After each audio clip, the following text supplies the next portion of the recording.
సేవకుడు నలిగిపోతుంటే చూసి సంతోషించే సమాజం కూడా ఉంది. చూసావా పాస్టర్ గారి ముఖం ఎట్లా మాడిపోయిందో? చూసావా? నీకు నోరు బాగా ఉందని సేవకుని నువ్వు ఆడుకుంటున్నావా? నీవు చాలా జ్ఞానవంతుడు అని సేవకులు తక్కువ అంచనా వేస్తున్నావా? ఈరోజు నీ నోటి మాటలతో సేవకుని మౌనం పెట్టగలిగావు.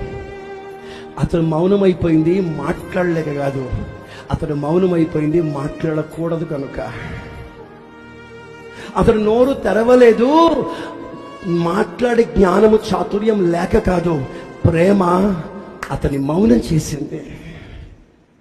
ప్రేమ అతన్ని పూర్తిగా నలిగిపోవడానికి ఇష్టపరిచింది. మీకు మాట చెప్పనా? ఇంత కాదండి, అవసరమైతే ప్రాణాలు పోగొట్టుకోవడానికి కూడా నలిగిపోవడానికి ఇష్టపడుతున్నాం. అది మా వంతు ధర్మం. కానీ ఒక సేవకుని గాయపరచడం మీ ధర్మము కాదు. కారణం తెలుసా? ఈ సేవకుడే లేకపోతే నువ్వు అంగీకరింపబడలేవు. ఈ సేవకుడు లేకపోతే నువ్వు పరిశుద్ధపరచబడలేవు.